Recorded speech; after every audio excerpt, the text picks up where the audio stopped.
cross-examination portion of the debate. Let me take just a minute to explain how this is going to work, because it's going to, as with the rest of this particular debate, it will be a little bit more complicated because we have three candidates up here. So each candidate will have 3 minutes to ask questions of their opponents on matters pertinent to the race or the office. We want you to keep in mind that the examining candidate controls the time and may interrupt their opponent's answers or amend the question if they feel the opponent is confused about the question or is not answering it or is presenting a monologue. At the same time, we ask that the questioners themselves not use this time to present a monologue. I will stay out of it unless it gets to a point where the candidates are not letting one another talk, or if one is really monopolizing the time. And we circle towards each other. In this portion, we are going to start with Colonel Glenn to begin the cross-examination. We'll have 3 minutes. And I will come out here, and I have some questions for Senator Bennett. You know, I'm a retired lieutenant colonel, served in the military, so security clearances are certainly important. And what I would like to find out is your leading candidate for president has given over classified information, and I know service members that have been prosecuted civilly and criminally for doing that. And are you willing to stand up and ask for a judicial review of those cases that they've been found in violation for a standard that she has actually violated? That's what sounds to me like that would violate the separation of powers, but let me think about that a little. Go ahead. Well, okay. Are you asking? I think Hillary Clinton should have a security clearance, which is no, I'm not asking that. What I'm saying is there are people that have been civilly and criminally prosecuted based on the standard that when you look at the information that's Hillary Clinton has already said as far as her reckless use of classified information, are you willing to allow now for a judicial review? Because there's been a new standard. I'm absolutely confident in the independence of the judiciary to make those determinations. They don't need to hear from me.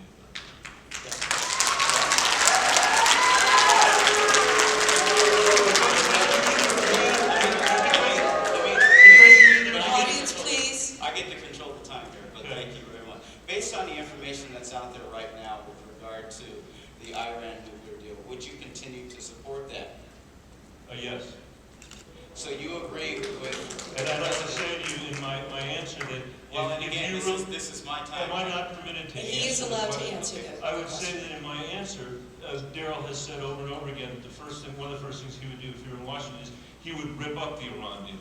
So my question is, would you go to Iran and get the 12 ton, go to Russia to get the 12 ton of enriched uranium that no longer is in Iran and is now outside of Iran, to make sure it's back in Tehran? Well, that sounds like that doesn't sound like a question. Would you go take the cement? Is this my time? Yes, it is yours. And now because the question's been answered, and we go back to you. This is great. Cross-examiner. We got 2 attorneys here.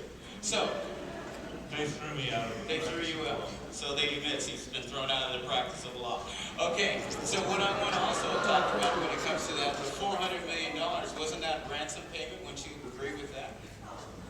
I was briefed on that last week in classified setting, and my answer is that you do not know the answer to that. Okay, the additional $1 billion of payment that's going to Iran that could then be used against our own men and women in the armed forces. Are you going to be able to stand here and say that that money will not be used against our own troops? That's why I've been working on legislation with people that oppose the Iran deal to make sure that we are tracking the money not just from this transaction, but the prior transaction as well.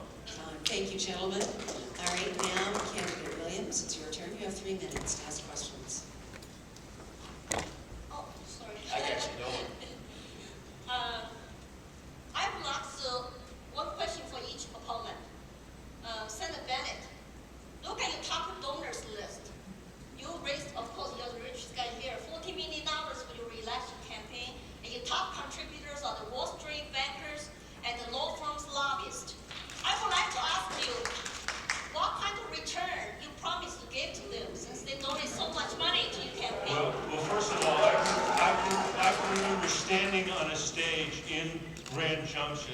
of the many town hall meetings I apparently don't have, and having a woman that was there who had lost half of her pension because of what had happened on Wall Street, had half her pension, in Grand Junction said to me, my plan is to die sooner because it's the only way that I'm going to be able to sustain my quality of life. And there's one person on this stage who supports the reform of Wall Street, and that's me. There are two people who said they would repeal it, and that's them.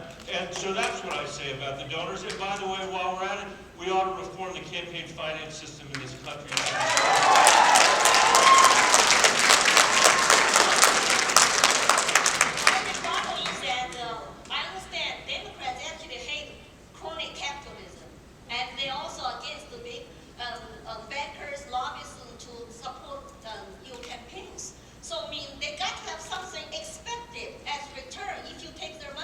I think that my record over the last 7 years is clear on that question, and I'm happy to have you examine it. A follow-up question. But one thing I would not do is repeal the reform of the Wall Street rules that we put in place. You voted for every student success act that cement common core, take away our teachers, professional autonomy to teach. Is that a question?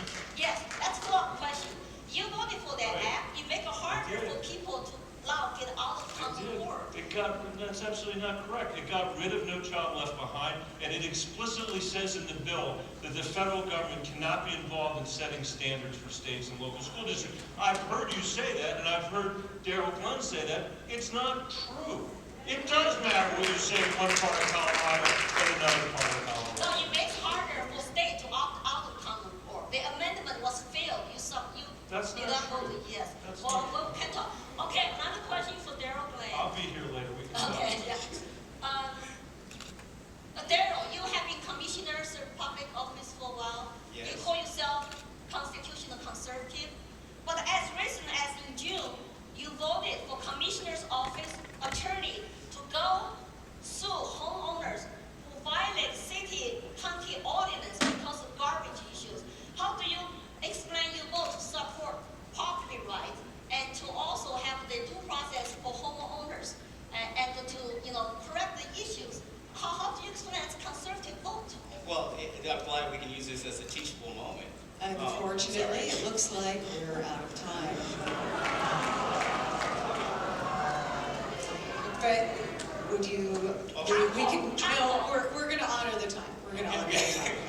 We said, sorry about that, folks. Sorry you don't like it, but we're following the rules here.